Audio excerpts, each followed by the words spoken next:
I'm Isis Romero, and this is the news in San Antonio. City leaders are urging the public to keep anti-ICE demonstrations peaceful.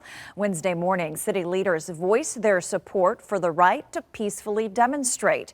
Police Chief William McManus also said they're prepared if things turn violent. In almost 20 years I've been here, we haven't had any National Guard interaction. We have our protocols in place, and I don't want to reveal what they are. But whatever we do with the utmost safety of the people that we're working with. Governor Greg Abbott's office confirmed National Guard troops are on standby across the state, including right here in San Antonio. What began as a walk home for members of the Jewish community last week ended in confrontation and fear. This comes as the FBI warns of an elevated threat facing the Jewish community nationwide. Reporter Zach Briggs breaks down what happened. It was just before 8 p.m. last Friday when members of the Jewish community wrapped up prayer at the nearby synagogue, and when they made it to this intersection off of Northwest Military Highway and Shalom Drive, police say a man drove up and started hurling anti-Semitic insults. None of us should put up with this kind of stuff, and we as a Jewish community never put up with it when other folks are being disparaged or attacked.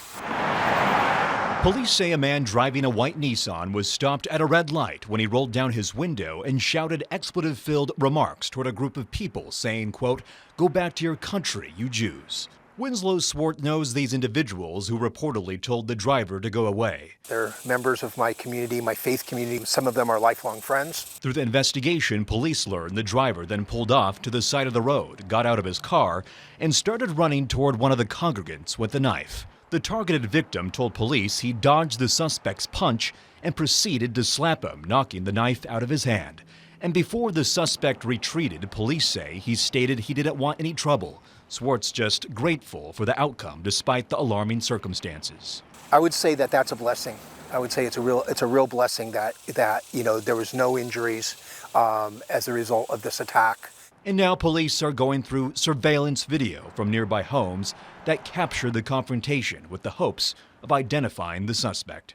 Zach Briggs, KENS 5. A juvenile accused of capital murder who has been on the run for 18 months is finally in custody. The case involves 17-year-old Oziah Sanchez, who was shot to death during a robbery attempt. It happened back in December 2024. Police say the teen suspect was recently found in Houston and brought back to San Antonio to face justice. Sue Kalberg has the update from juvenile court. An arrest affidavit for an adult accused in this case says this was a robbery gone bad. The victim was attempting to sell a car to two men. Something went wrong and shots were fired. Like many juveniles, this teen nervously fidgets while he waits, shackled at his hands and feet. Can the parties approach? They say the capital murder charge isn't this teen's only problem. He's 16 years old. He was placed on 6 months probation on April 23rd, 2025 for unlawful carrying of a weapon. Okay, what's the state's recommendation? Judge Jackie Valdez was told to keep the community safe, the teen should remain locked up, and his attorney offered no objection. We're going to leave it to the discretion of the court, Your Honor. Relatives who showed up had nothing to say in his defense. Danger. And the teen barely mumbled when the judge offered him a chance to speak. The judge ruled he must remain in custody. He'll be back in court every 10 days for another hearing as the case progresses. There's an adult charged in this case as well, but he's only facing aggravated robbery charges. He remains jailed on a bond of $200,000, and there will be a preliminary hearing on that case in July. At the Juvenile Justice Center, Sue Kalberg, KENS 5. A San Antonio doctor has been arrested for allegedly placing a hidden camera inside an employee bathroom.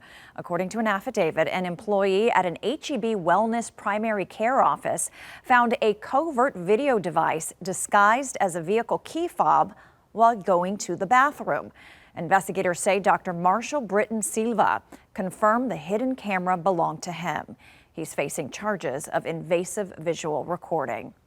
A new arrest in connection to a deadly shooting in Live Oak. The arrest was not for murder, but for what investigators found after the crime. 29-year-old Imani Davis is behind bars, facing charges including endangering a child. Her arrest comes as part of the investigation into the murder of Albert Roy, who was gunned down outside his home in the Auburn Hills subdivision last Wednesday. According to investigators, they linked Davis and her partner, 32-year-old Darius Gladney, to the getaway car. Police say their investigation led to the discovery of drugs and their children living in unsafe living conditions. The children are now in CPS custody. San Antonio police are investigating after a local bank was set on fire. Reporter Earl Stoudemire looks into it. It was really by coincidence a woman was depositing money at this Frostbank ATM on Vance Jackson just before 1 a.m. when she turned her head and saw a man in a fire inside the building.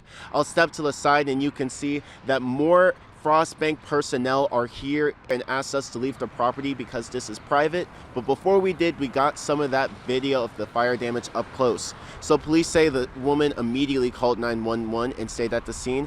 And after going through the security footage, investigators say the man broke into a side door of the bank using a crowbar. Once inside, police say the man smashed cameras on the walls and poured gas on the informational desk, set it on fire, and ran off. I spoke with a Frostbank security guard here, and he says he was at another Frostbank on the south side and arrived after SAPD. The security guard mentioned this isn't the first time something like this has happened. He said a similar situation happened in February where someone broke the door and fire officials say there was smoke in the building. He believes it's the same person from then because he said in both situations, no money was stolen, only vandalism. The guard told us the man was covered on the security video. He is still on the run. Crews are here cleaning up the smoke damage. If you know anything, please call SAPD. On the northwest side, Earl Stoudemire, KENS 5. The shops at La Cantera have been named the best shopping center in the country. The announcement is part of USA Today's annual 10 Best Readers' Choice list. La Cantera Senior General Manager Brian Schroeder released a statement saying the honor pays tribute to their team of associates who are committed to delivering an elevated shopping experience. And that's the news in San Antonio.